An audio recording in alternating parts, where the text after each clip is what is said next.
नमस्कार दोस्तों, आपका जिला न्यूज में फिर से बहुत बहुत स्वागत है। आज हम पढ़ने जा रहे हैं भारतीय साक्ष्य अधिनियम बीएससी 2023 का एमसीक्यू, जो एपीओ पीसीजे में बहुत ही पूछा जाता है। चलिए आइए हम लोग पढ़ते हैं। 100 क्वेश्चन एमसीक्यू है और ये वीडियो पूरा देखिएगा। पहला क्वेश्चन है, भारतीय साक्ष्य अधिनियम 2023 बीएससी में कुल कितनी धारा है? Option A 167, option B 170, option C 175 की, ऑप्शन डी 180। सही उत्तर होगा इसमें ऑप्शन बी 170। पुरानी साक्ष्य अधिनियम आईईए में 167 धाराएं थी, जबकि नई बीएसए में धाराओं की संख्या 170 कर दी गई है। इसमें कई धाराओं को संशोधित और पुनर्गठित किया गया है। अगला क्वेश्चन है, प्रश्न 2, बीएसए की किस धारा के तहत इलेक्ट्रॉनिक रिकॉर्ड को प्राथमिकता साक्ष्य प्राइमरी एविडेंस के रूप में मान्यता दी गई है? सही उत्तर क्या होगा? ऑप्शन धारा 57, ऑप्शन बी धारा 61, ऑप्शन सी धारा 63 की, ऑप्शन डी धारा 58। सही उत्तर होगा ऑप्शन ए 57। बीएसए की तहत इलेक्ट्रॉनिक्स रिकॉर्ड को धारा 57 के तहत मान्यता दी गई है।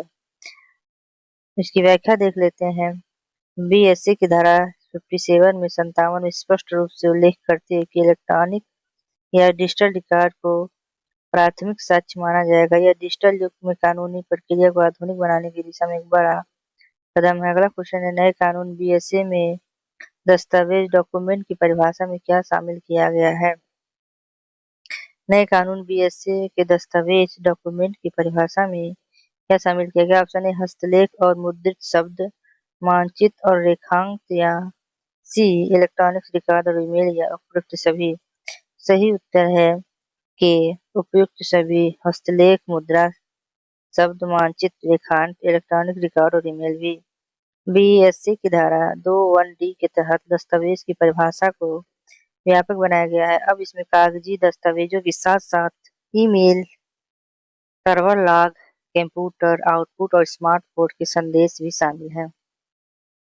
अगला क्वेश्चन है, क्या बीएससी के तहत मितकालिक कथन अभी भी स्वीकार है? ऑप्शन ए नहीं, इसे हटा दिया गया है। ऑप्शन बी हाँ, धारा 26 में है। ऑप्शन सी धारा 32 में है। ऑप्शन डी धारा 31 में है। तो सही उत्तर है ऑप्शन बी धारा 26 में है। धारा 26 में पुराने कानून की धारा 32A 32 था। अब नई बीएससी की धारा 26 के तहत आती है। सिद्धांत वही, मरता हुआ व्यक्ति झूठ नहीं बोलता है। उसके बाद स अभियुक्त का इकबालिया बयान, कॉन्फेशन ऑफ द को एक्सक्यूज बाय बीएससी की किस धारा के अंतर्गत आता है? ऑप्शन ए धारा 23, ऑप्शन बी धारा 24, ऑप्शन सी धारा 25 की, ऑप्शन डी धारा 30। तो सही उत्तर है ऑप्शन बी धारा 24। बीएसए की धारा 24, जो पहले धारा 30 थी, वह प्रावधान करती है यदि एक ही अपराध के लिए एक से अधिक व्यक्तियों का संयुक्त विचार ज्वाइंट ट्रायल हो रहा है, तो एक ही स्वीकृति दूसरे के विरुद्ध भी विचार में लाई जा सकती है। अगला क्वेश्चन है, साक्ष्य अधिनियम बीएससी के द्वितीयक साक्ष्य सेकेंडरी एविडेंस को किस धारा में परिभाषित किया गया है?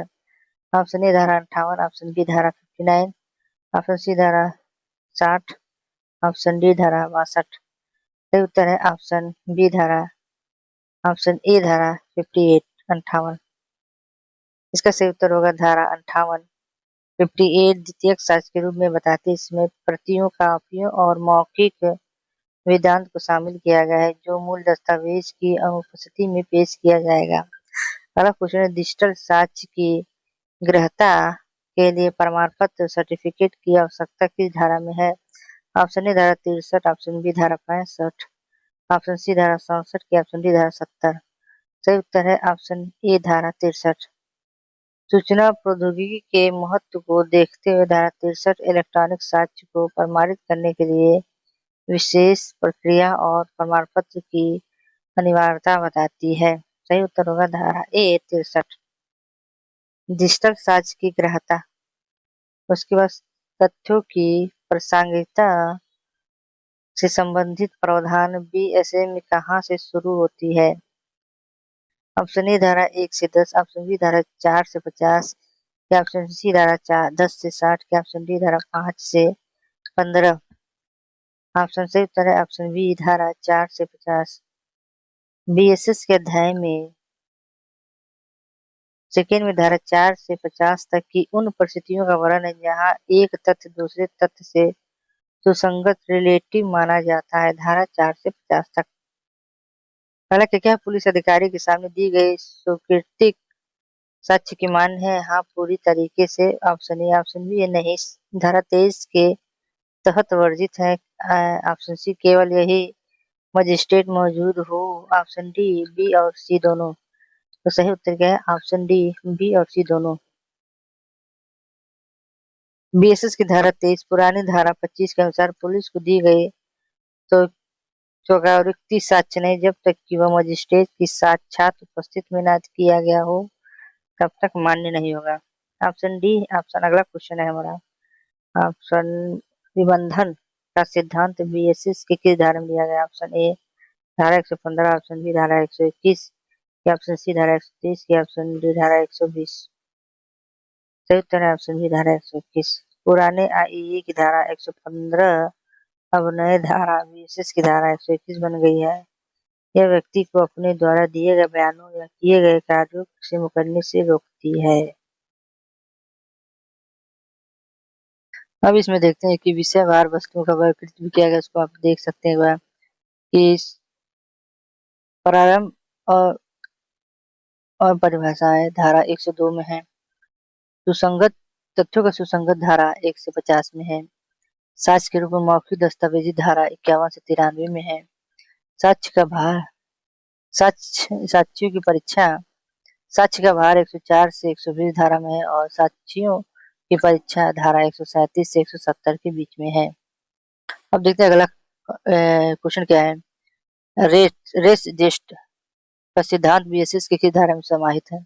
ऑप्शन ए धारा 4, ऑप्शन बी धारा 6, ऑप्शन सी धारा 10, के ऑप्शन डी धारा 8। सही उत्तर है ऑप्शन बी धारा 6। बीएसएस की धारा पुरानी आईए धारा 6 एक ही सहमवार सेम ट्रांजैक्शन से भाग होने वाले तथ्यों की बात करती है। इसे रेस जेस्ट कहा जाता है, जिसका अर्थ है कि वह तथ्य जो मुख्य घटना के साथ इस तरह जुड़े हैं कि वह उसी घटना का हिस्सा प्रतीत होता है। अगला क्वेश्चन है शिनाख्त परेड आइडेंटिफिकेशन परेड के बारे में प्रावधान किस धारा में दिया गया है? ऑप्शन ए धारा 7, ऑप्शन बी धारा 8, ऑप्शन सी धारा 9, ऑप्शन डी धारा 11। तो सही उत्तर ऑप्शन सी धारा 9। धारा 9 में तथ्यों से संबंधित है जो विवाद तथ्यों के स्पष्टीकरण या परिचय के लिए आवश्यक है। अपराध में संगीन व्यक्तियों की पहचान टीआईपी इसी धारा के तहत साक्ष्य में स्वीकार की जाती है। शिनाख्त परेड धारा 9 याद रखिएगा। अगला क्वेश्चन है षड्यंत्रकारी द्वारा कही गई या की गई बातें साक्ष्य में कब सुसंगत होती हैं? ऑप्शन ए धारा 8, ऑप्शन बी धारा 10, ऑप्शन सी धारा 12, ऑप्शन डी धारा 15। सही उत्तर ऑप्शन बी धारा 10। धारा 10 के अनुसार यदि एक विश्वास करने का उचित आधार है कि दो या दो से अधिक व्यक्तियों ने अपराध करने का षड्यंत्र रचा तो उनमें से किसी एक द्वारा समान आशय के संदर्भ में कही गई बात सभी के विरुद्ध साक्ष्य मानी जाएगी। क्या है षड्यंत्रकारी? क्या है? धारा 10 के अनुसार यदि एक विश्वास करने का उचित आधार है कि दो या दो से अधिक व्यक्तियों ने अपराध करने का षड्यंत्र रचा है तो उसमें से किसी एक द्वारा समान आशय के संदर्भ में कही गई बात सभी के विरुद्ध साक्ष्य मानी जाएगी।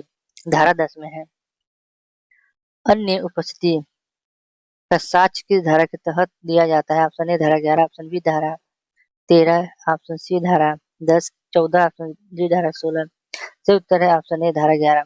धारा 11 उन तथ्यों की बात करती है जो अन्यथा सुसंगत नहीं है, लेकिन यदि वह सही है तो विवादक तथ्य का होना अत्यधिक अनपेक्षित या अपेक्षित बना देते हैं। एलिबाई का अर्थ है यह साबित करना है कि घटना के समय अभिव्यक्ति कहीं और मौजूद थी। धारा किसमें था? धारा 11 में। अगला क्वेश्चन है सिक्योरिटी एडमिशन और बीएसएस की किस धारा में परिभाषित किया गया है? ऑप्शन धारा 15, ऑप्शन बी धारा 17, ऑप्शन सी धारा 18 के ऑप्शन डी धारा 20। सही उत्तर होगा ऑप्शन ए धारा 15। स्वीकृति पुराने कानून की धारा 17 अब नए बीएसएस की धारा 15 है। यह वह मौखिक दस्तावेजिक या इलेक्ट्रॉनिक रूप से दिया गया कथन है जो किसी विवाद तथ्य की ओर संकेत करता है। जो क्या है? धारा 15 है स्वीकृति पुराने कानून की धारा 17 को बीएसएस की धारा 15 के तहत मौखिक दस्तावेजी या इलेक्ट्रॉनिक रूप से दिया गया कथन जो किसी विवाद तथ्य की ओर संकेत करता है। दीवानी मामले सिविल केस में स्वीकृति कब सुसंगत नहीं होती है? ऑप्शन ए धारा 20 के तहत, ऑप्शन बी धारा 21 के तहत, ऑप्शन सी धारा 19 के तहत या ऑप्शन डी धारा 15 के तहत। सही उत्तर ऑप्शन बी धारा 21 के तहत। धारा 21 पुरानी धारा 23 थी मगर 21 कर दिया गया है। के अनुसार दीवानी मामलों में कोई स्वीकृति सुसंगत नहीं होती यदि वह इस शर्त पर दी गई हो कि उसका साक्ष्य नहीं दिया गया या अब अदालत यह अनुमान लगा सके कि पक्षकारों के बीच ऐसी कोई सहमति नहीं है। तो क्या है? दीवानी मामलों में स्वीकृति कब सुसंगत नहीं होती है? तो ऑप्शन धारा 21 है। अगला क्वेश्चन है, मजिस्ट्रेट की उपस्थिति में पुलिस हिरासत में दी गई स्वीकृति के धारा के तहत सुसंगत है? ऑप्शन ए धारा 22, ऑप्शन बी धारा 23, ऑप्शन सी धारा 24, ऑप्शन डी धारा 25। सही उत्तर ऑप्शन बी धारा 23।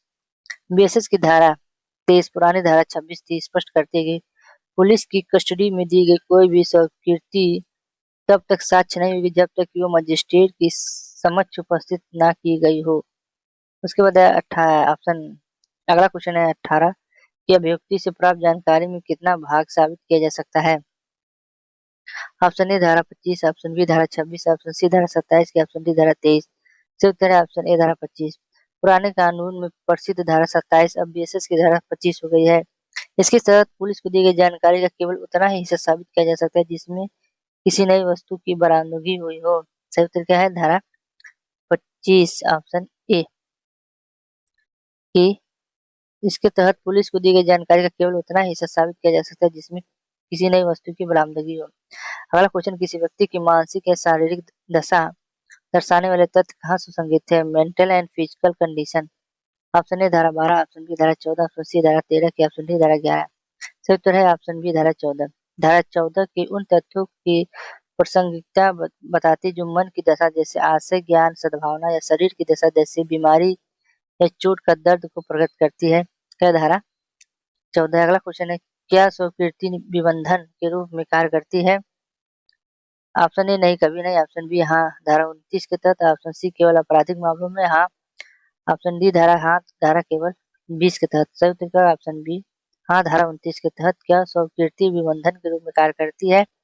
इंपॉर्टेंट क्वेश्चन है, क्या स्वीकृति निबंधन के रूप में कार्य करती है? हाँ धारा 29 के तहत।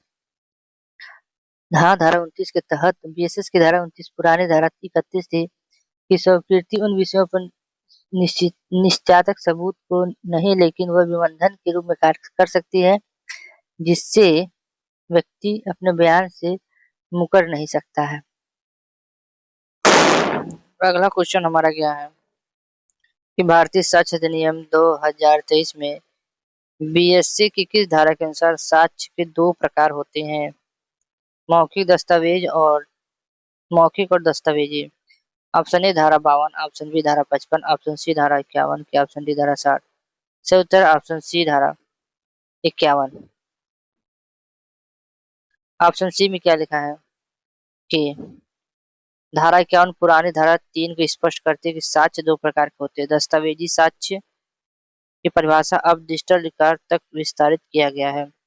जो दस्तावेजी होते थे पहले हमारे, जो सिर्फ कागज पत्थर पर ही होता था, कुछ लिखा पढ़ा, और ये डिजिटल नहीं होता था, मगर अब डिजिटल भी हो गया। धारा 51 के तहत इसका विस्तार हो गया है। दो प्रकार के हो गए, मौखिक और दस्तावेजी। मौखिक भी होता है, दस्तावेजी में अब डिजिटल लिखा, जैसे व्हाट्सएप हो गया में कोई मैसेज कर दिया, फेसबुक में इधर उधर जो भी चैटिंग वोटिंग होगा, रिकॉर्डिंग वार्डिंग होगा या सीडी ड्राइव वाइव में रहेगा, वो सब होगा। उसके बाद हमारा अगला क्वेश्चन, प्राथमिक साक्ष्य प्राइमरी एविडेंस। जो प्राइमरी एविडेंस को बीएसएस की किस धारा में परिभाषित किया जाएगा? तो ऑप्शन ए धारा 62, ऑप्शन बी धारा 57, ऑप्शन सी धारा 64 की ऑप्शन डी धारा 59। तो सही हो गया ऑप्शन बी धारा 57। पुराने कानून की धारा, जो पुराना कानून था हमारा धारा 62, अब बीएसएस की धारा 57, इसमें नया स्पष्टीकरण जोड़ा गया है। यदि कोई वीडियो डिजिटल फाइल एक साथ कई डिवाइस में स्टोर है तो प्रत्येक डिवाइस का रिकॉर्ड प्राथमिक साक्ष्य होगा। ये जोड़ा गया धारा 57 में। क्या वीडियो कॉल और स्मार्टफोन में मैसेज को दस्तावेज माना जाएगा? ऑप्शन ए नहीं, केवल कागजी दस्तावेज को। ऑप्शन बी हाँ, धारा ए 2 के 1 में डी के तहत। सी केवल यदि वो मुद्रित प्रिंट हो, यदि केवल वो पुलिस द्वारा जब्त हो। तो सही उत्तर होगा हमारा ऑप्शन बी हाँ, धारा 2(1)(d) के तहत माना जाएगा। धारा बी धारा 2(1) के तहत बीएसएस की नई धारा 2(1)(d) में दस्तावेज की परिभाषा में इलेक्ट्रॉनिक्स या डिजिटल रिकॉर्ड को शामिल किया गया है, जिसमें ईमेल, सर्वर और स्मार्टफोन में मैसेज भेजा जाता है, वो सब आपका डिजिटल हो गया। इसका मतलब सब ईमेल हो गया, सर्वर ला, ये सब हो गया है। उसके बाद है द्वितीयक साक्ष्य, सेकेंडरी एविडेंस की सूची में हमारा अगला क्वेश्चन है द्वितीयक साक्ष्य, सेकेंडरी एविडेंस बीएसएस की किस धारा में दी गई है। ऑप्शन ए धारा 58, ऑप्शन बी धारा 60 का, ऑप्शन सी धारा 65 की, ऑप्शन डी धारा 63। सही उत्तर है ऑप्शन ए धारा 58, द्वितीयक साक्ष्य। अब ये द्वितीयक साक्ष्य क्या होता है। पुरानी धारा 63 द्वितीयक साक्ष्य के बारे में बताती है। इसमें पारंपरिक प्रतियां, यांत्रिक प्रक्रियाओं से बनी प्रतियां और मूल दस्तावेज को देखने वाले व्यक्ति का मौखिक विवरण शामिल होता है। उसके बाद है हमारा अगला क्वेश्चन, मौखिक साक्ष्य ओरल एविडेंस के संबंध में प्रत्यक्ष डायरेक्ट होने का नियम किस धारा में है। ऑप्शन ए धारा 55, ऑप्शन बी धारा 60 या ऑप्शन सी धारा 54 की, ऑप्शन डी धारा 61।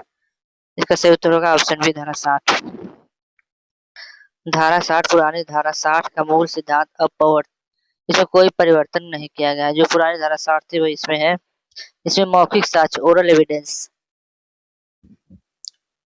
मौखिक साक्ष्य हर स्थिति में प्रत्यक्ष होना चाहिए, यानी जिस व्यक्ति ने सुना, देखा या महसूस किया वही गवाही देगा और कोई दूसरा नहीं गवाही देगा।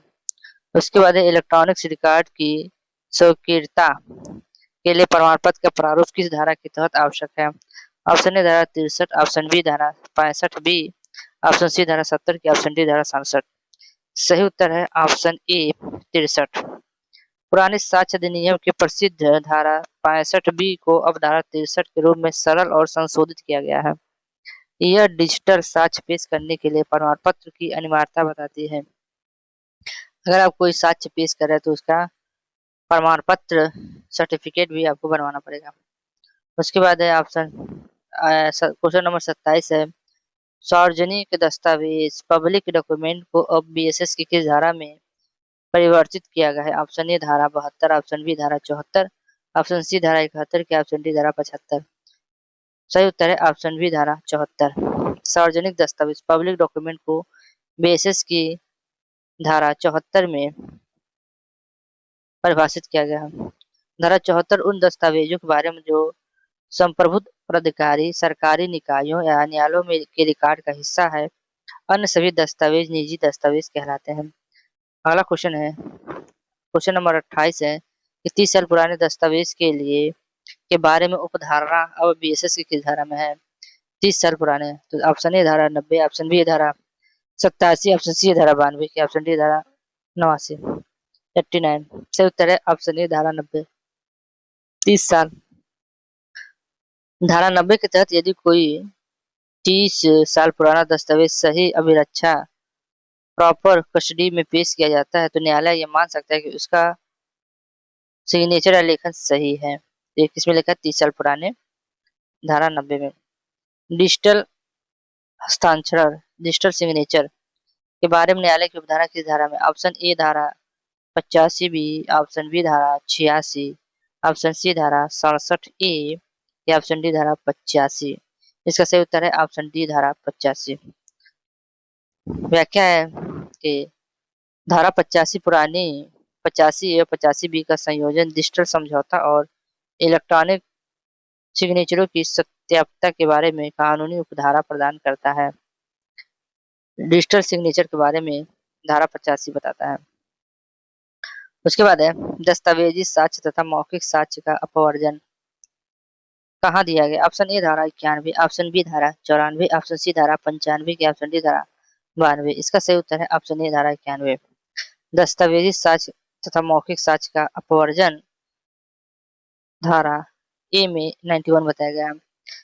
धारा 91 का सिद्धांत यह है कि किसी संविदा या अधिकारी की शर्त को दस्तावेज के रूप में लिखित लिया गया हो तो उन्हें साबित करने के लिए कोई मौखिक साक्ष्य नहीं दिया जाएगा, केवल दस्तावेज ही पेश करना होगा। ये हमारा चौथा सेट है। इसमें है बेसिस का, साक्ष्य का भार। बर्डन ऑफ द प्रूफ सामान्य किस पर आधारित है? साक्ष्य का भार सामान्यतः किस पर आधारित है? ऑप्शन ए जो न्यायालय में निर्णय चाहता हो, ऑप्शन बी अभियुक्ति पर, ऑप्शन सी सरकारी वकील पर, की ऑप्शन डी न्यायालय पे। इसका सही उत्तर है ऑप्शन ए जो न्यायालय के निर्णय चाहता हो। बीएसएस की धारा 104 पुरानी धारा 101 के अनुसार जो व्यक्ति चाहता है कि न्यायालय किसी तथ्य के अस्तित्व के आधार पर कोई निर्णय दे, उस तथ्य को साबित करने की जिम्मेदारी उसी व्यक्ति की होती है। यह है साक्ष्य का भार। ये है किसमें है? जो न्यायालय के निर्णय चाहता है, जो न्यायालय में निर्णय चाहता है उसी के ऊपर साक्ष्य अगर लाएगा तभी उसका फैसला होगा। बेसिस की धारा 104 पुरानी धारा 101 के अनुसार है। अगला क्वेश्चन है कि किस विशेष तथ्य को साबित करने का भार किस धारा में है? किसी विशेष तथ्य को साबित करने का भार किस धारा में है? ऑप्शन ए धारा 105, ऑप्शन बी धारा 106, की ऑप्शन सी धारा 107, की ऑप्शन डी धारा 110। सही उत्तर है ऑप्शन बी धारा 106। तो विशेष तथ्य को साबित करने का भार, burden of the proof as the particular fact. तो ऑप्शन है बी धारा 106। धारा 106 और पुरानी धारा क्या थी? 103 के अनुसार किसी विशेष तथ्य को साबित करने के लिए उस करने का भार उस व्यक्ति पर होता है जो चाहता है कि न्यायालय उस पर विश्वास करे। अगला क्वेश्चन, यदि कोई तथ्य विशेष रूप से किसी व्यक्ति के ज्ञान में हो तो उसे साबित करने का भार किस पर होता है? ऑप्शन ए शिकायतकर्ता पर, ऑप्शन बी उसी व्यक्ति पर जिसके ज्ञान में वो तथ्य है, सी पुलिस पर, या डी गवाहों पर। उसी पर होगा। ऑप्शन बी उसी व्यक्ति पर जिसमें जिसके ज्ञान में ये तथ्य है। इसका सही उत्तर होगा ऑप्शन बी उसी व्यक्ति पर जिसके ज्ञान में वो तथ्य है। बीएसएस की धारा 109 पुरानी धारा 106 का महत्वपूर्ण नियम है। उदाहरण के लिए यदि आप बिना टिकट यात्रा कर रहे हैं तो ये साबित करने का भार आप पर है कि आपके पास टिकट था, क्योंकि यह आपका विशेष ज्ञान में है। आपका टिकट था तो कहाँ था, कहाँ रखे हैं, गिर गया, भाग गया, क्या हो गया, आपको ये सब बताना। अगला क्वेश्चन है जीवित होने की उपधारणा के बारे में बीएसएस की कौन सी धारा प्रावधान करती है? जीवित होने की उपधारणा, ऑप्शन ए धारा 110, ऑप्शन बी धारा 111, ऑप्शन सी धारा 103, के ऑप्शन डी धारा 107। इसका सही उत्तर है ऑप्शन ए धारा 110। जीवित होने की उपधारणा व्याख्या धारा 110 पुरानी धारा 107 का है। सब धारा पुरानी का लिया गया है, तो इसको क्यों बदला गया पता नहीं, भगवान क्यों बदल दिया गया। कि इस यदि ये दिखाया जाए कि कोई व्यक्ति पिछले 10 वर्ष के भीतर जीवित था तो ये माना जाएगा कि वो व्यक्ति जीवित है जब तक कि उसकी मृत्यु साबित न कर दी जाए। जब सब धारा वही है, सब कुछ वही है, तो 5-10 धारा ऐड कर देते, सब बदलने की क्या जरूरत है? उल्टा सीधा याद करते करते दम निकल जाएगा। तो धारा 110 है, यदि ये दिखाया जाए कि कोई व्यक्ति पिछले 10 वर्षों के भीतर जीवित था तो ये माना जाएगा कि वो जीवित है जब तक कि उसकी मृत्यु साबित न कर दी जाए। ठीक है, जीवित होने की धारा तो किसमें? धारा 110 में। बदला किसमें गया था? 107 का।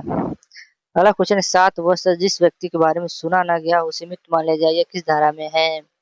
ऑप्शन ए धारा 108, ऑप्शन बी धारा 111, ऑप्शन सी धारा 112, ऑप्शन डी धारा 115। तो सही उत्तर है ऑप्शन बी धारा 111। बीएसएस की धारा 111 पुरानी धारा 108 है के अनुसार यदि किसी व्यक्ति के बारे में उन लोगों ने 7 वर्ष तक कुछ भी नहीं सुना जिससे यह हो सके कि जीवित होने के स्वाभाविक रूप से सुना होता, तो साक्ष्य का भार उस पर चला जाता है जो कहता है कि वह जीवित है। समझ, कोई सबूत दीजिए, 7 साल से अगर उसके बारे में कुछ अता पता नहीं चला तो उसको जीवित नहीं माना जाएगा। अब उसके बाद विवाहित स्थिति के दौरान जन्म के दौरान निर्णायक सबूत किस धारा में है? ऑप्शन ए धारा 115, ऑप्शन बी धारा 116, ऑप्शन सी धारा 120, के ऑप्शन डी धारा 114। इसका सही उत्तर है ऑप्शन बी धारा 116। धारा 116 पुरानी धारा 112 का वही घिसा पिटा है, तो उसको बदलने की क्या जरूरत थी? धारा 116 कहती है कि विवाह के दौरान या विघटन के 128 दिनों के भीतर पैदा हुआ बच्चा उस पुरुष का वैध माना जाएगा जब तक कि यह साबित न किया जाए कि पक्षों के बीच संपर्क की कोई संभावना नहीं थी। ठीक है, अगला क्वेश्चन है दहेज मृत्यु के संबंध में उपधारा किस धारा के तहत की जाती है? ऑप्शन ए धारा 113, या ऑप्शन बी धारा 118, ऑप्शन सी धारा 116, की ऑप्शन डी धारा 117। ऑप्शन सही है बी धारा 118।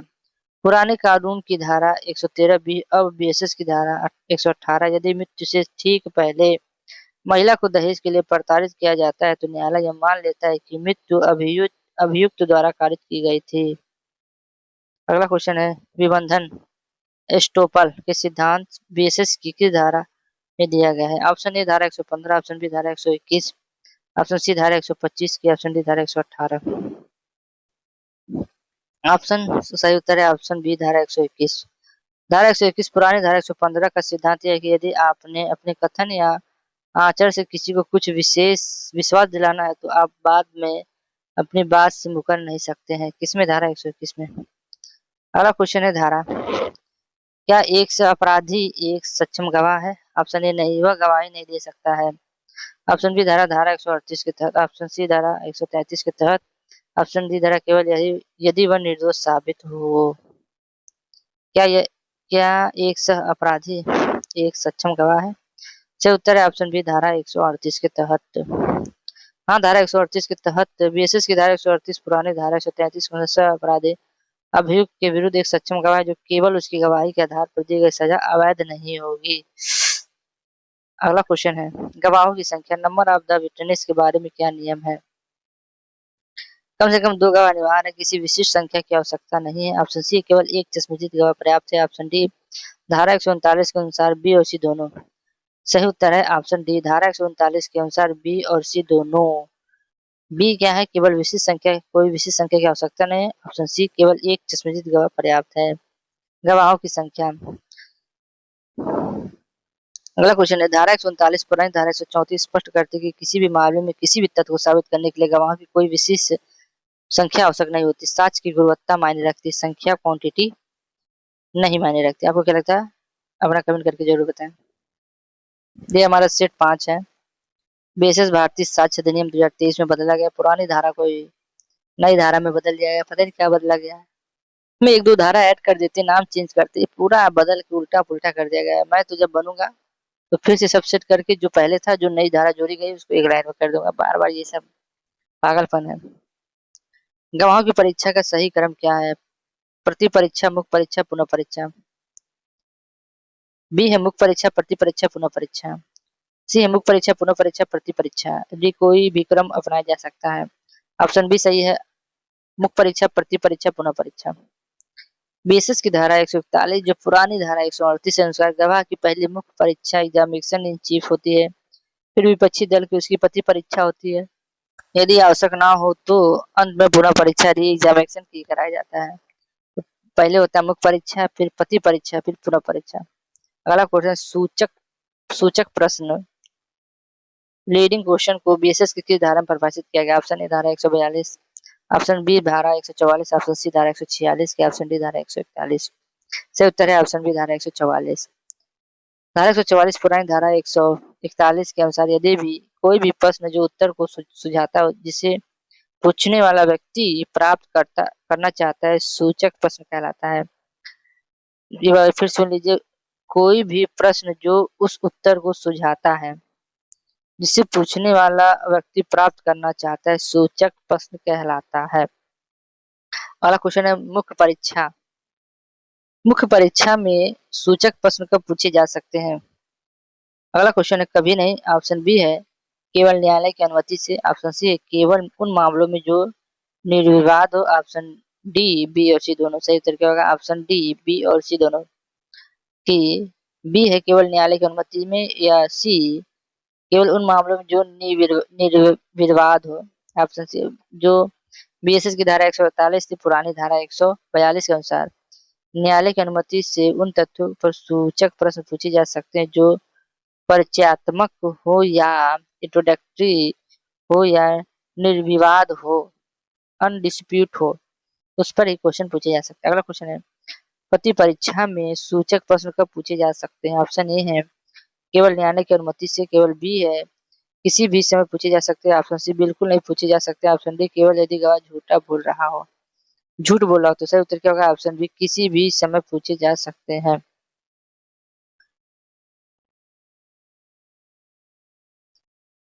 बी किसी भी समय पूछे जा सकते हैं। ऑप्शन बी किसी भी समय पूछे जा सकते हैं। प्रति परीक्षा बीएसएस की धारा 146 पुरानी धारा 143 स्पष्ट करती है कि प्रति परीक्षा के दौरान सूचक प्रश्न स्वतंत्र रूप से पूछे जा सकते ताकि गवाही की सत्यता की जांच की जा सके। किसी भी समय पूछे जा सकते हैं। पक्ष दो ही गवाह के संबंधित प्रावधान किस धारा में है? पक्षद्रोही। ऑप्शन ए धारा 154, ऑप्शन बी धारा 157, ऑप्शन सी धारा 160, की ऑप्शन डी धारा 161। सही उत्तर ऑप्शन ए धारा 154। पुरानी धारा 154 और नई जो धारा 154, पुरानी धारा 154 वही न्यायालय की यह अनुमति देती है कि वह उस व्यक्ति को जिसने गवाह को बुलाया है अपने ही गवाह से ऐसे प्रश्न पूछ दे जो प्रति परीक्षा में पूछे जाते हैं। ऐसा तब होता है जब गवाह अपने ही पक्ष के खिलाफ बोलने लगता है। ये भाई गवाह लेके आए तुम्हारे खिलाफ बोलने लगा, तो ऐसा गवाह लेने की क्या जरूरत है? तो ये 5-4-154 में रखा जाता है। गवाह की विश्वसनीयता को कमजोर करने के तरीके किस धारा में दिए गए हैं? ऑप्शन ए धारा 155, ऑप्शन बी धारा 158, ऑप्शन सी धारा 160, के ऑप्शन डी धारा 159।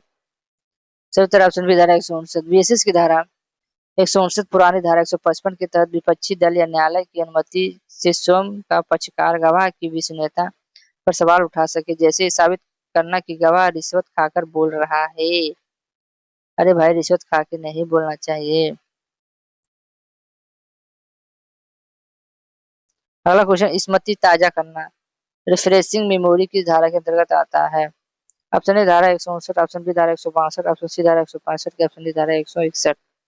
ए है 159, ऑप्शन बी धारा 162, ऑप्शन सी धारा 165,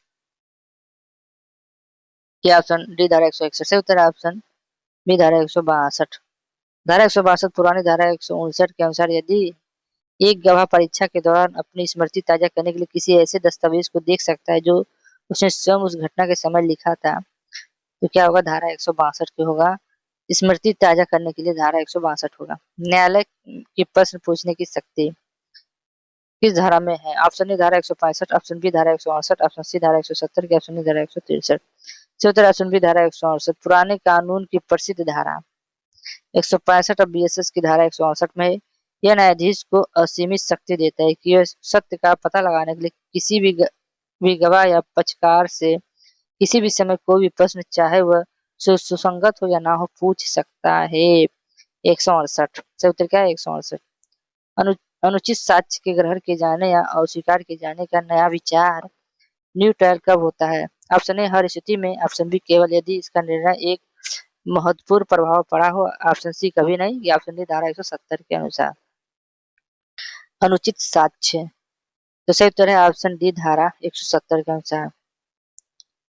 धारा 170 पुरानी धारा 167 कहती है कि केवल साक्ष्य के गलत तरीके से स्वीकार या अस्वीकार किए जाने के आधार पर नया मुकदमा नहीं चलेगा। यदि न्यायालय को लगता है कि उस साक्ष्य के बिना भी निर्णय वही रहता है तो अनुचित साक्ष्य उसको करके हटा भी सकती है न्यायालय, इसमें कोई दो राय नहीं है। अगला क्वेश्चन है कि बीएसएस के तहत इलेक्ट्रॉनिक साक्ष्य को प्रमाणित करने का विशेषज्ञ एक्सपर्ट क्या कहलाता है?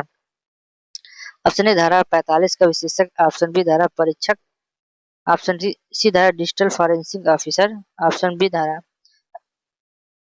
धारा सूचना प्रौद्योगिकी परीक्षक। सही उत्तर क्या होगा? ऑप्शन बी धारा परीक्षक।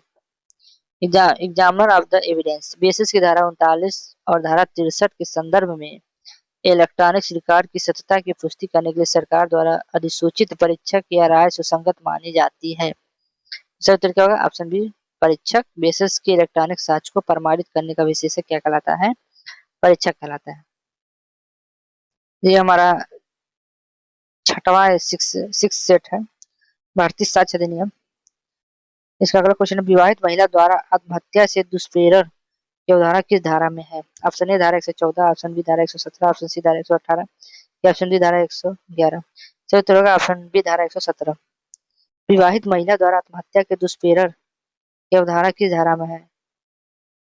Abetment of the suicide of the married women.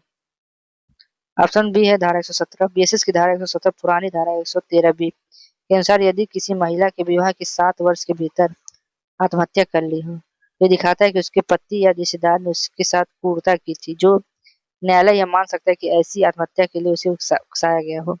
अगर आत्महत्या कर लेती तो भाई कोई ना कोई उकसाया है, या तो पति या तो उसके मायके रिश्तेदार वाले। तो क्या लगता है? अपना कमेंट करके जरूर बताएं। ये किसमें होता है? धारा 117 में।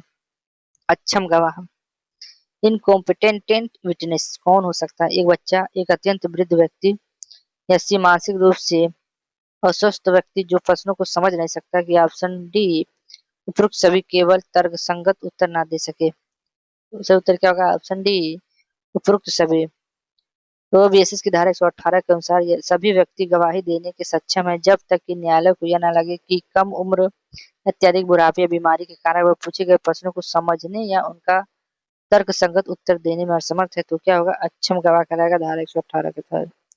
क्या एक मूक गवाह डम विटनेस द्वारा लिख कर दी गई गवाही को मौखिक साक्ष्य माना जाएगा? ऑप्शन ए, नहीं, यह दस्तावेजी साक्ष्य होगा। नहीं। ऑप्शन बी, हाँ, उसे मौखिक साक्ष्य ही माना जाएगा। ऑप्शन सी, यह साक्ष्य में ग्राह्य नहीं है। ऑप्शन डी, केवल यदि वह सांकेतिक भाषा में हो। तो सही उत्तर क्या होगा? ऑप्शन बी, हाँ, उसे मौखिक साक्ष्य ही माना जाएगा। धारा 119 पुरानी धारा 120 के अनुसार यदि कोई गवाह बोलने में असमर्थ है और वो खुले न्यायालय में लिखकर या संकेत द्वारा अपनी गवाही देता है तो उसे मौखिक साक्ष्य ही माना जाएगा।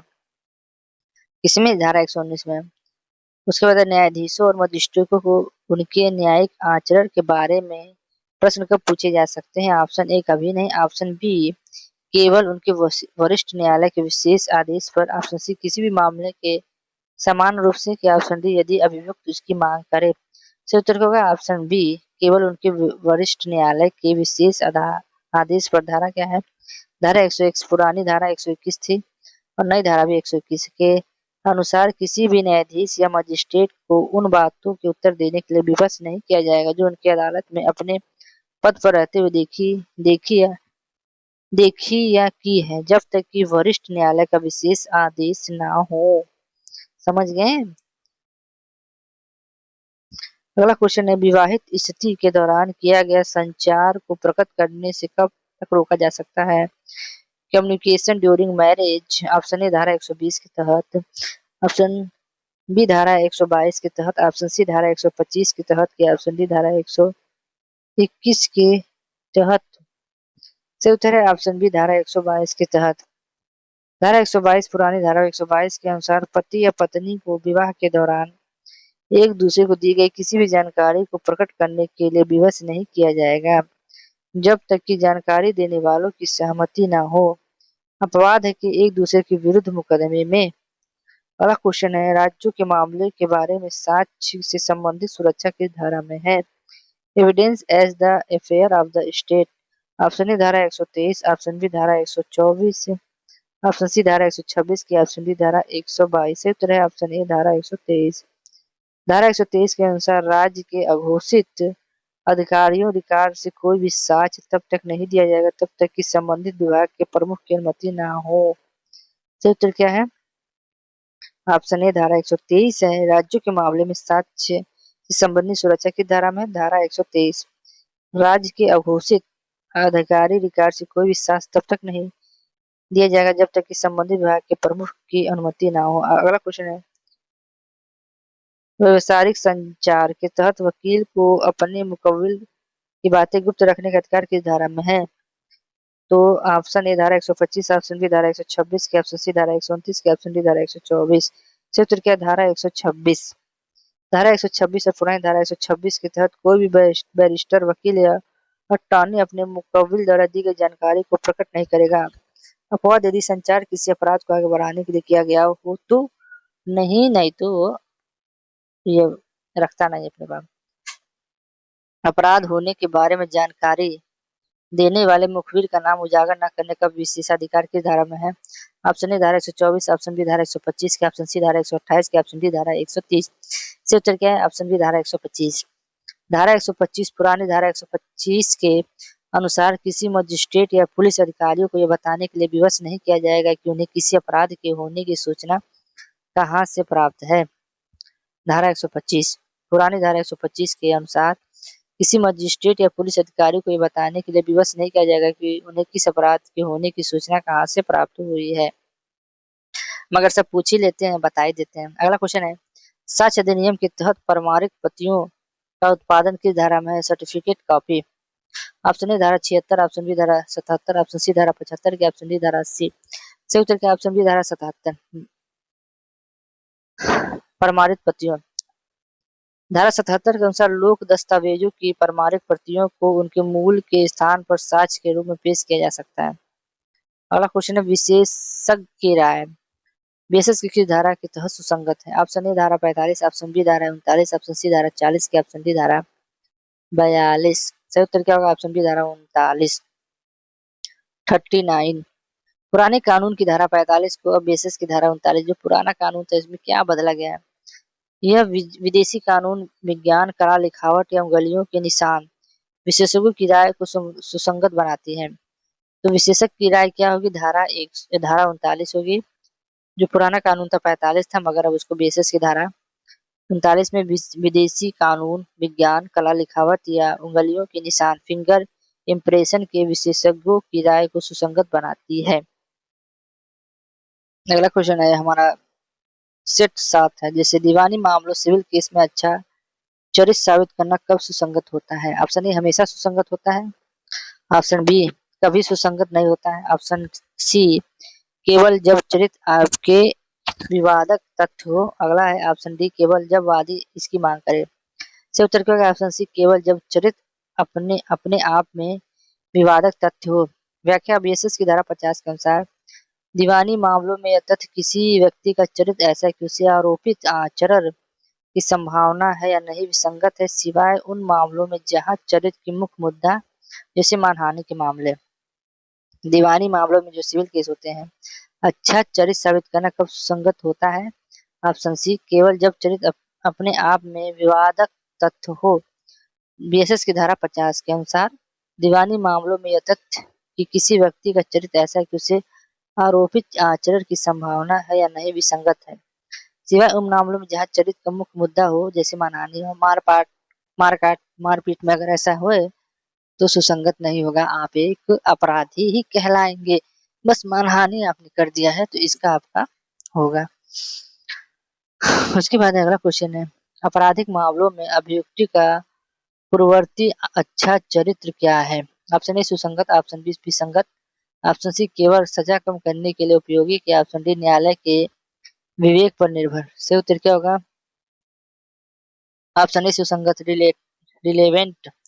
विशेष की धारा 51 पुरानी धारा 53 के अनुसार आपराधिक कार्रवाइयों में यह तथ्य कि अभियुक्ति व्यक्ति अच्छे चरित्र का है सुसंगत होता है, क्योंकि यह उसके अपराध करने की संभावना को कम करता है। तो सही उत्तर क्या होगा? ए सुसंगत। चरित्र, अच्छा चरित्र।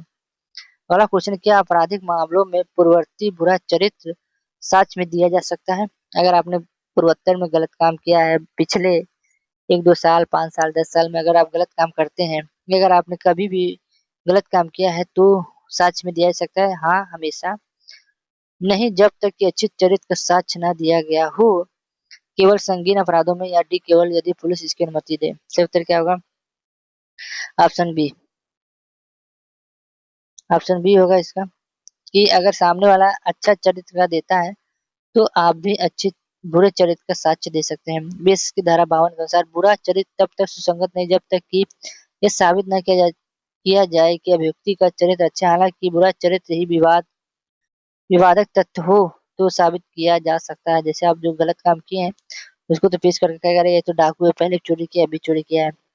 जिन तथ्यों को न्यायिक सूचना न्यायालय लेता है उसे क्या साबित करने की आवश्यकता है? ऑप्शन ए हाँ गवाहों द्वारा, ऑप्शन बी नहीं, उसे साबित करने की आवश्यकता नहीं है, ये ऑप्शन सी केवल केवल और केवल यदि विपक्षी दल आपत्ति करे, या डी केवल दस्तावेजी साक्ष्य द्वारा। सही उत्तर क्या होगा? ऑप्शन बी नहीं, उसे साबित करने की आवश्यकता नहीं है।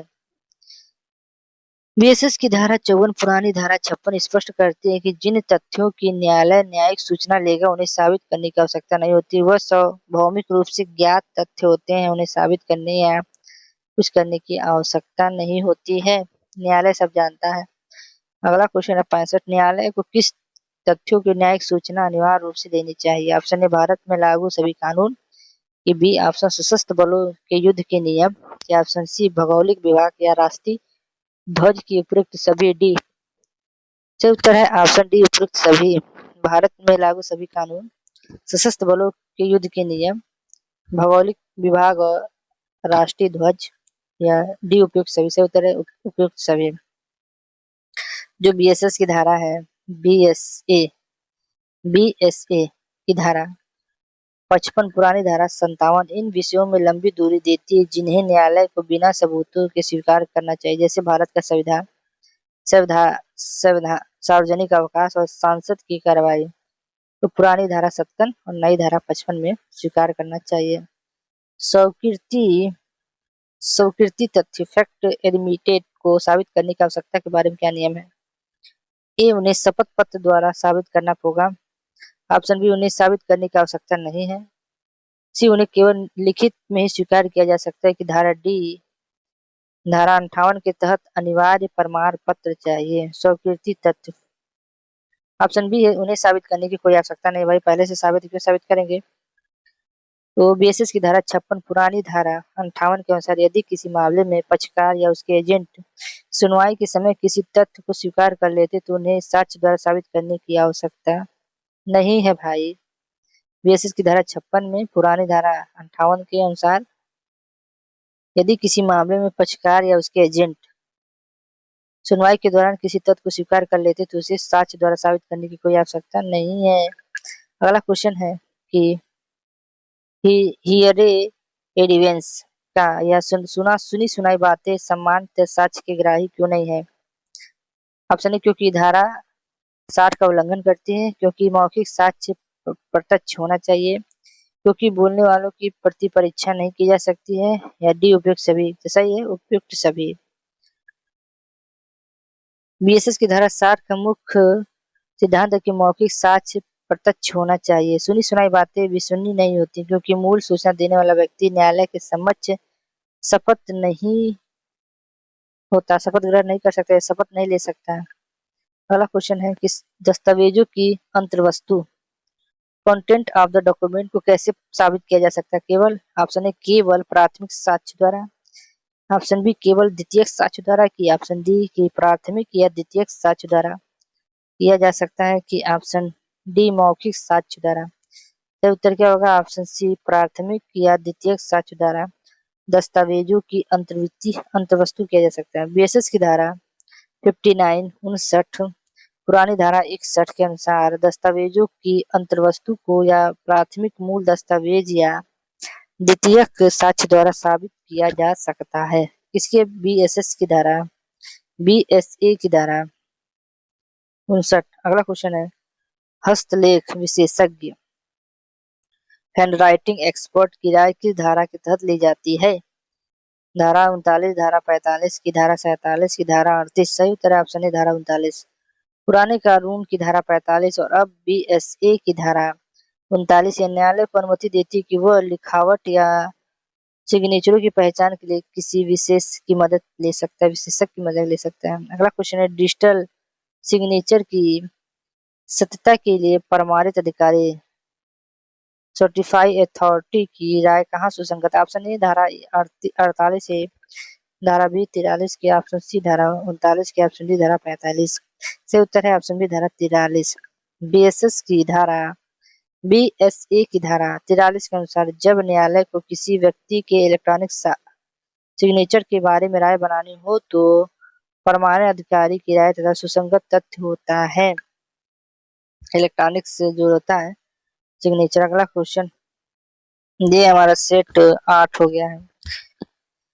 यदि किसी दस्तावेज के निष्पादन का खंडन किया जाता है तो उसे कैसे साबित किया जाता है? कि धारा ऑप्शन है धारा ए 67 के तहत, ऑप्शन बी धारा 63 के तहत, ऑप्शन सी धारा 65 की 66 के तहत। सही उत्तर है ऑप्शन ए 67 के तहत। बीएसए की धारा 67 पुरानी धारा 67 के अनुसार ही यदि किसी व्यक्ति के बारे में कहा जाता है कि उसने किसी दस्तावेज या सिग्नेचर किए हैं या लिखा है तो उसे साबित करना होगा कि वह सिग्नेचर लिखावट उसी व्यक्ति की है। किस धारा में? धारा 67 में है। अगला क्वेश्चन है लोक दस्तावेज पब्लिक डॉक्यूमेंट के बारे में प्रावधान किस धारा में है? ऑप्शन ए है धारा 74, ऑप्शन बी है धारा 75, ऑप्शन सी है धारा 76 की, ऑप्शन डी है धारा 73। सही उत्तर है ऑप्शन ए धारा 74।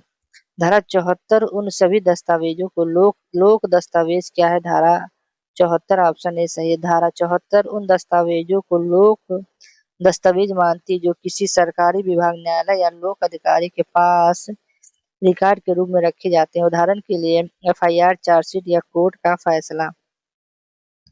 अगला क्वेश्चन है निजी दस्तावेज प्राइवेट डॉक्यूमेंट क्या है?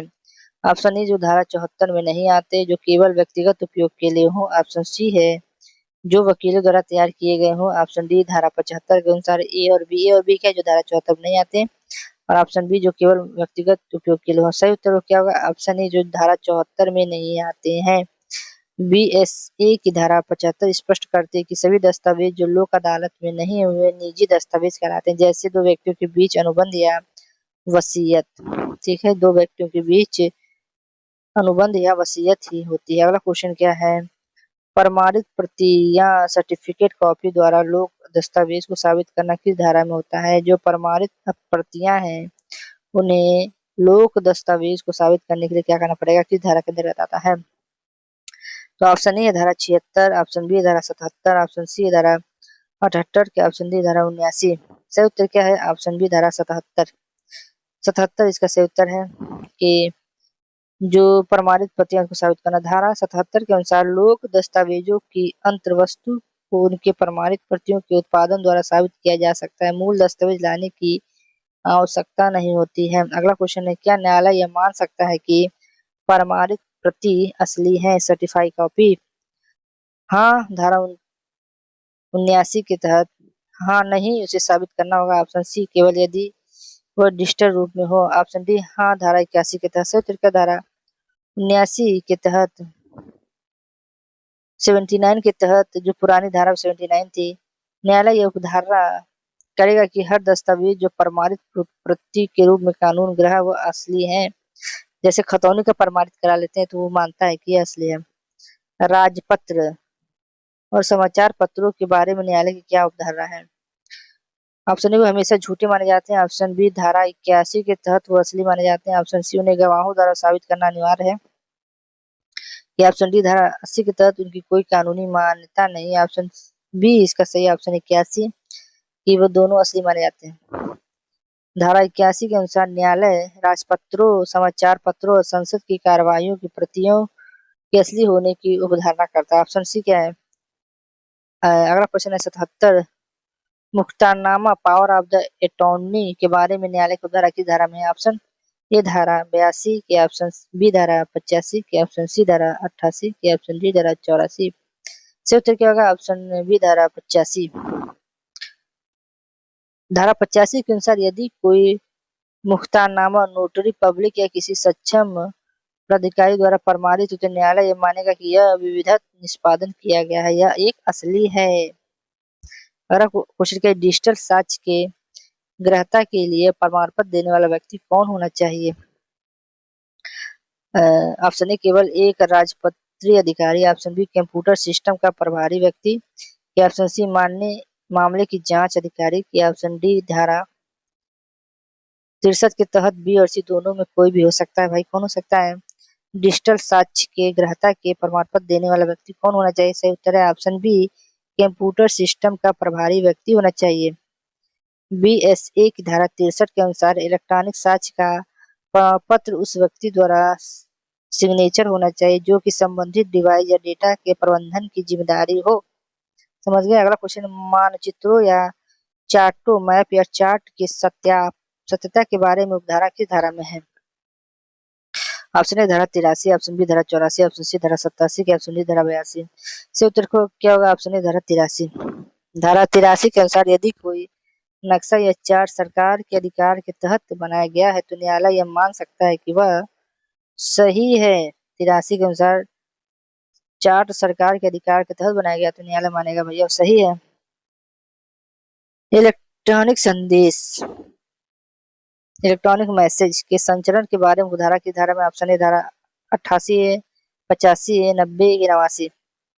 सही उत्तर है ऑप्शन ए 88 ए। धारा 88 ए पुरानी धारा 88 ए ही था। तहत न्यायालय ये मान सकता है कि इलेक्ट्रॉनिक संदेश वैसा ही जैसा वह संचरित किया गया है, लेकिन यह भेजने वाले की पहचान के बारे में कोई उपधारा नहीं करता है। समझ गए?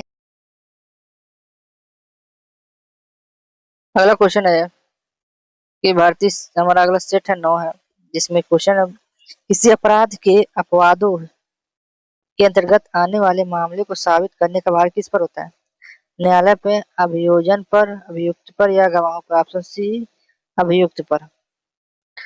अभियुक्त पर होता है ऑप्शन सी बीएसएस की धारा 108 पुरानी धारा 105 के अनुसार यदि कोई अभियुक्त यह दावा करता है कि उसका मामला भारतीय न्याय संहिता बीएनएस के समान अपवादों जैसे आत्मरक्षा या पागलपन के अंतर्गत आता है तो उसे साबित करने की जिम्मेदारी स्वयं अभियुक्त पे है कि वो पागल है कि या आत्मरक्षा मारा गया। ऑप्शन क्वेश्चन नंबर 82 के कब्जे के आधार पर स्वामित्व ऑनरशिप का साक्ष्य किस धारा में है? ऑप्शन ए धारा 110, ऑप्शन बी धारा 114, ऑप्शन सी धारा 112 की ऑप्शन डी धारा 115। से उत्तर है ऑप्शन बी धारा 114। धारा 114 पुरानी धारा 110 के अनुसार जब प्रश्न यह हो कि क्या कोई व्यक्ति किसी चीज का स्वामी है जिसका कब्जा उसके पास है तो साक्ष्य का भार उस व्यक्ति पर होता है जो कहता है कि वह स्वामी नहीं यानी कब्जा स्वामित्व का प्रथम दृष्टया प्रमाण है। से उत्तर क्या होगा? बी धारा 114 है। अगला क्वेश्चन है सदाव गुड फैक्ट साबित करने का भार उस पक्षकार पर होता है जो सक्रिय विश्वास एक्टिव कॉन्फिडेंस की स्थिति में है। यह किस धारा में है? ऑप्शन ए धारा 113, ऑप्शन बी 115, ऑप्शन सी 114 की ऑप्शन डी धारा 111। से उत्तर है ऑप्शन डी 111। धारा 11 के अनुसार यदि पक्षों के बीच विश्वास का रिश्ता जैसे वकील मुवक्किल या माता पिता या पिता पुत्र के लेन देन सद्भाव साबित करने का भार उस व्यक्ति पर होता है जो प्रभावशाली स्थिति में है। धारा 111 है 111 है। न्यायालय है। अगला क्वेश्चन है 84। न्यायालय किन परिस्थितियों में अस्तित्व की अवधारणा माय परिश्रम कर सकता है? ए ऑप्शन चोरी का माल रखने वाले व्यक्ति ही चोर है। ऑप्शन बी कि यह एक से अपराधी विश्वास के योग नहीं है। ये ऑप्शन सी की न्यायिक और आधिकारिक कार्य नियमित रूप से किए गए हैं कि उपयुक्त डी सभी। से उत्तर क्या है? ऑप्शन डी सभी उपयुक्त सभी। बीएसए की धारा 119 पुरानी धारा 114 न्यायालय की विवेक देता है कि वह मानवीय आचरण और समान घटनाओं के क्रम के आधार पर कुछ तथ्यों को मान ले जब तक कि उसका खंडन न हो जाए। न्यायालय के पास शक्ति है कि मान कर वो कर सकते हैं। मान लो इसे चोरी किसी के घर बरामद हुई है सामान तो यही चोरों का। अगला क्वेश्चन है विबंधन का नियम किन पर लागू होता है? ऑप्शन ए केवल दीवानी मामले में, ऑप्शन बी केवल आपराधिक मामले में, ऑप्शन सी दोनों पर समान रूप से की ऑप्शन डी केवल सरकार के विरुद्ध। से उत्तर होगा ऑप्शन ए केवल दीवानी मामलों में। धारा 121 के तहत विबंधन एक दीवानी नियम है। आपराधिक कानून में दोष सिद्धि या दोष मुक्ति का सिद्धांत काम करता है केवल दीवानी मामलों में। व्याख्या धारा 121 है। अगला क्वेश्चन है 86। क्या कोई किराएदार अपने मकान मालिक के मालिकाना हक को चुनौती दे सकता है? ऑप्शन ए हाँ किसी भी समय, ऑप्शन बी नहीं धारा 122 के तहत विबंधनीय है, ऑप्शन सी केवल यदि किराया न दिया गया हो, ऑप्शन डी यदि हाँ मकान पुराना हो। क्या कोई किराएदार अपने मकान मालिक के मालिकाना हक को चुनौती दे सकता है? भैया मकान मालिक रखा है तो भाई चुनौती कैसे देगा मालिकाना हक? धारा ऑप्शन नहीं बी धारा। से उत्तर है बी नहीं धारा 122 के तहत विबंधित है। धारा 122 पुरानी धारा 116 के अनुसार कोई भी किराएदार जब तक अपने मकान मालिक के हक को नकार नहीं सकता जब तक वह कब्जे में है। भैया मकान मालिक के कब्जे में है, तुम 4 दिन रहने आए तुम भी कब्जा कर लिया। अगला क्वेश्चन है विशेषाधिकार प्राप्त संचार का उद्देश्य क्या है? अगला क्वेश्चन है ये अपराधियों को बचाना, ऑप्शन बी कुछ रिश्ते की गोपनीयता और विश्वास बनाए रखना, ऑप्शन सी पुलिस की मदद करना की ऑप्शन डी अदालती कार्रवाई को लंबा खींचना। से उत्तर क्या होगा? ऑप्शन बी कुछ रिश्ते की गोपनीयता और विश्वास बनाए रखना। विशेषाधिकार प्राप्त संचार क्या है? व्याख्या है इसके देखिए धारा 122 से 132 तक के प्रावधानों का उद्देश्य वैवाहिक व्यावसायिक और सरकारी सूचनाओं की गोपनीयता की रक्षा करना ताकि समाज में विश्वास बना रहे भैया होए ना। अगला क्वेश्चन है संशोधित साक्ष्य इलेक्ट्रॉनिक्स एविडेंस को साबित करने के लिए विशेष प्रावधान किस अध्याय में है? ऑप्शन 4 में है, ऑप्शन 5 में है, अध्याय 3 में कि अध्याय 1 में। से उत्तर है ऑप्शन बी अध्याय 5 में है। बीएसए धारा 2023 के अध्याय 5 में विशेष रूप से दस्तावेजी साक्ष्य और उसमें भी डिजिटल रिकॉर्ड की गृहीता और प्रमाण की प्रक्रिया को विस्तार से बताया गया। अगला क्वेश्चन है दस्तावेज की व्याख्या करने के लिए मौखिक साक्ष्य कब तक दिया जा सकता है? ऑप्शन ए है जब दस्तावेज की भाषा संकीर्ण हो, जब ऑप्शन बी है जब दस्तावेज स्पष्ट हो, ऑप्शन सी कभी नहीं, या ऑप्शन डी केवल यदि दस्तावेज खो गया हो। सही उत्तर क्या? ऑप्शन ए जब दस्तावेज की भाषा संकीर्ण हो। धारा 95 से 101 के तहत यदि किसी दस्तावेज की ऐसी भाषा है जिसे समझना मुश्किल है नामुमकिन है जिसका अर्थ स्पष्ट नहीं है तो उसे स्पष्ट करने के लिए मौखिक साक्ष्य की अनुमति दी जाती है। अगला क्वेश्चन है, क्या एक ही अपराध के लिए संयुक्त विचार ज्वाइंट ट्रायल के में एक अभियुक्ति का इकबालिया बयान दूसरे के खिलाफ इस्तेमाल हो सकता है? सही उत्तर क्या है? हाँ। धारा 24 के तहत। ऑप्शन बी नहीं, यह कानून के विरुद्ध है। ऑप्शन सी केवल यदि दूसरा अभियुक्त भी मान ले। ऑप्शन डी केवल चोरी के मामले में। सही उत्तर को होगा हाँ, धारा 24 के तहत। धारा 24 पुरानी और धारा 24 से पुरानी धारा 30 के अनुसार यदि एक अभियुक्त दूसरे को भी शामिल करते हुए यह स्वीकार करता है तो न्यायालय उसे दूसरे के खिलाफ भी साक्ष्य के रूप में विचार कर सकता है। एक चोरी किया तो भाई मेरे साथ वो भी चोरी किया तो भाई वो भी चोर है, पकड़ा जाएगा। ये होता है ना, जब एक चोरी पकड़ा जाता है तो धीरे धीरे सब चोर पकड़ा जाते हैं, कहते साला मैं पकड़ा गया तो वो भी पकड़ा जाएगा, उसके खिलाफ गवाही दे देते हैं। तो इसीलिए सब एक चोर नहीं पकड़ाते हैं। पहचान की कार्रवाई के दौरान यदि कोई व्यक्ति पहचान करने में मदद करता है तो वो साक्ष्य में कब सुसंगत है? ऑप्शन ए धारा 9 के तहत। ऑप्शन ऑप्शन बी है धारा 5 के तहत। ऑप्शन सी है धारा 12 के तहत। ऑप्शन डी है धारा 11 के तहत। सही उत्तर क्या है? ऑप्शन ए धारा 9 के तहत। पहचान की कार्रवाई BSA की धारा 9 उन तथ्यों की प्रासंगिकता करता है जो किसी व्यक्ति या वस्तु की पहचान आइडेंटिफाई को स्थापित करने के लिए आवश्यक होते हैं। उसे शिनाख्त परेड टेस्ट आइडेंटिफिकेशन परेड का मुख्य आधार माना जाता है। अगला क्वेश्चन है, इलेक्ट्रॉनिक साक्ष्य की ग्रहता के लिए प्रमाण पत्र किस चरण में आवश्यक है? ये हमारा 100वां क्वेश्चन नहीं है, ये हमारा 92 क्वेश्चन है, 100 क्वेश्चन लिख दिया है।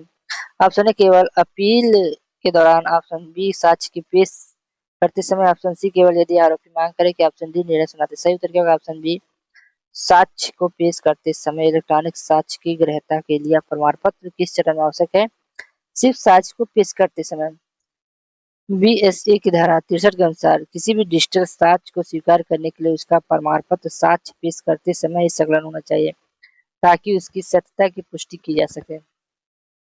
अगला क्वेश्चन है, 93 किसी गवाह द्वारा पहले दिए गए बयानों का उपयोग उसकी गवाही की पुष्टि के लिए किस धारा में किया जाता है? ऑप्शन ए धारा 157। ऑप्शन बी धारा 160 के। ऑप्शन सी धारा 161 के। ऑप्शन डी धारा 155। से उत्तर है ऑप्शन ए धारा 157। धारा 157 पुरानी धारा 157 के तहत। जब धारा वही है तो क्यों बदला गया है भाई? कुछ धारा बदल। किसी गवाह द्वारा घटना के समय या उसके तुरंत बाद किसी सक्षम प्राधिकारी के सामने दिया गया पिछला कथन अदालत में उसकी वर्तमान गवाही की पुष्टि करने के लिए उपयोग किया जा सकता है। किसी गवाह द्वारा घटना के समय उसके तुरंत बाद किसी सक्षम अधिकारी के सामने दिया गया पिछला कथन अदालत में उसकी वर्तमान गवाही की पुष्टि करने के लिए उपयोग किया जा सकता है। समझ गए? गवाही की पुष्टि। अगला क्वेश्चन है, सूचना के अधिकार के तहत प्राप्त दस्तावेज साक्ष्य में कैसे पेश किए जा सकते हैं? ऑप्शन ए मूल प्रति के रूप में। ऑप्शन बी प्रमाणित प्रति के रूप में। ऑप्शन सी मौखिक रूप में। या ऑप्शन डी साक्ष्य के ग्रहण है। आपका उत्तर क्या होगा? ऑप्शन बी प्रमाणित प्रति के रूप में। क्योंकि आरटीआई के तहत प्राप्त दस्तावेज अक्सर लोक दस्तावेजों का हिस्सा होते हैं, इसलिए उन्हें BSA की धारा 77 के तहत प्रमाणित प्रति के रूप में पेश करना पर्याप्त होता है। अगला क्वेश्चन है, विधि की पुस्तकों में दी गई जानकारी की प्रासंगिकता कहाँ है? सही उत्तर ऑप्शन ए 35। ऑप्शन बी धारा 38। ऑप्शन सी धारा 40 की। ऑप्शन डी धारा 36। सही उत्तर होगा ऑप्शन बी धारा 38। धारा 38 अनुसार जब न्यायालय को किसी विदेशी कानून के बारे में राय बनानी होती तो उस देश की सरकार के अधिकार के तहत प्रकाशित कानून की पुस्तकों में दिए गए बयान सुसंगत होते हैं। अगला क्वेश्चन है, गवाह 96 क्वेश्चन है कि गवाह से उसकी सत्यवादिता परखने के लिए प्रति परीक्षा में क्या पूछा जा सकता है? ऑप्शन ए है उसकी सामाजिक स्थिति के बारे में। बी उसके जीवन के ऐसे तथ्य जो उसकी विश्वसनीयता को चोट पहुंचाए। सी केवल अपराध के संबंधित प्रश्न की। डी उपरोक्त सभी। सही उत्तर क्या होगा? ऑप्शन बी उसके जीवन के ऐसे तथ्य जो उसकी विश्वसनीयता को चोट पहुंचाए। गवाह की जो गवाह है सत्य बोल रहा है कि नहीं बोल रहा है, तो ऑप्शन बी इसका सही होगा। BSS की धारा 149 पुरानी धारा 146 है, नई धारा 149 गवाह की विश्वसनीयता को परखने के लिए उसके चरित्र पर सवाल उठाने की अनुमति देती है ताकि यह देखा जा सके कि वह सच बोल रहा है कि नहीं, कि बस दारू पी के सिर्फ झूठ बोलने के लिए आ गया। अगला क्वेश्चन है 97 है, क्या न्यायालय किसी व्यक्ति को अपनी लिखावट का नमूना देने के लिए विवश कर सकता है? ऑप्शन ए नहीं, यह निजता का उल्लंघन। ऑप्शन बी धारा 73 के तहत अब BSS की प्रशासनिक धाराओं में समाहित है? ऑप्शन सी केवल यदि वह स्वेच्छा से तैयार हो। ऑप्शन डी केवल उच्च न्यायालय का आदेश। सही उत्तर क्या होगा? ऑप्शन बी धारा 73 के तहत अब बीएसएस की प्रसंगति धाराओं में समाहित है। हाँ भाई हाँ, न्यायालय किसी व्यक्ति को लिखावट के नमूने के लिए विवश कर सकता है। समझ गए? न्यायालय तुलना के उद्देश्य से किसी व्यक्ति को अदालत में लिखने या सिग्नेचर करने का निर्देश दे सकता है ताकि उसकी लिखावट की मिलान विवादित दस्तावेज से की जा सके। किसी का दस्तावेज है कि नहीं। अगला क्वेश्चन है स्टाइल विटनेस। होस्टाइल विटनेस की गवाही का क्या मूल्य है? उसे पूरी तरह खारिज कर दिया जाता है। उसका उपयोग पक्षकार और विपक्षी दोनों द्वारा किया जा सकता है। ऑप्शन सी वो केवल अभियुक्ति के पक्ष में मान्य है। क्या ऑप्शन डी साक्ष्य में शून्य? सही उत्तर क्या होगा? ऑप्शन बी उसका उपयोग पक्षकार और विपक्षी दोनों में किया जा सकता है। होस्टाइल विटनेस ऑप्शन बी सही है, उसका उपयोग पक्षकार और विपक्षी दोनों द्वारा किया जा सकता है। सुप्रीम कोर्ट के विभिन्न निर्णय और धारा 154 की व्याख्या के अनुसार पक्षद्रोही गवाह की गवाही का वह हिस्सा जो सुसंगत और विश्वसनीय है उसे साक्ष्य में लिया जा सकता है। 99 क्वेश्चन है डिजिटल साक्ष्य के संदर्भ में हैश वैल्यू का क्या महत्व है? ऑप्शन ए वह फाइल का आकार बताती है। यह डिजिटल डेटा का अखंडता है सुनिश्चित करती है। ऑप्शन सी इंटरनेट की गति बताती है। क्या ऑप्शन डी इसका साक्ष्य में कोई महत्व नहीं? सही उत्तर क्या होगा? ऑप्शन बी ये डिजिटल डेटा की अखंडता को बताती है। डिजिटल साक्ष्य के संदर्भ में हैश वैल्यू। सही उत्तर है बी ये डिजिटल डेटा की अखंडता सुनिश्चित करती है। बीएसए की धारा 63 के तहत डिजिटल साक्ष्य के साथ छेड़खानी न होने का प्रमाण देने के लिए हैश वैल्यू का मिलान एक तकनीकी मानक के रूप में किया जाता है। हमारा आखिरी क्वेश्चन 100 क्वेश्चन बीएसए के अनुसार साक्ष्य का मुख्य उद्देश्य क्या है? बताइए। केवल अपराधी को सजा देना। ऑप्शन बी विवादक तथ्यों की सत्यता का निर्धारण करना। क्या ऑप्शन डी वकीलों की बहस को कम करना। क्या ऑप्शन डी पुलिस की रिपोर्ट को सही साबित करना। तो वकील और पुलिस तो होगा नहीं, केवल अपराधी को सजा देना और नहीं, विवादक तथ्यों की सत्यता के निर्धारण। अगला सही उत्तर है बी साक्ष्य अधिनियम का मूल उद्देश्य उन नियमों को निर्धारित करना है जिनके मामलों से न्यायालय किसी मामले के विवादित तथ्यों के अस्तित्व या अनस्तित्व के बारे में निष्कर्ष पर पहुंच सकता है। इसका सही उत्तर होगा ऑप्शन बी। तो हमारे आज के 100 क्वेश्चन पूरा हो गए। अगर आपको अच्छा लगे तो हमारे चैनल को लाइक से सब्सक्राइब करें। अगर आप बीएसएस की और वीडियो चाहते हैं तो कमेंट करके कहें कि मोर वीडियो मोर क्वेश्चन, तो मैं आपको 100 क्वेश्चन और दूंगा। आज के लिए बस इतना ही, फिर मिलते हैं नई वीडियो में। जय हिंद।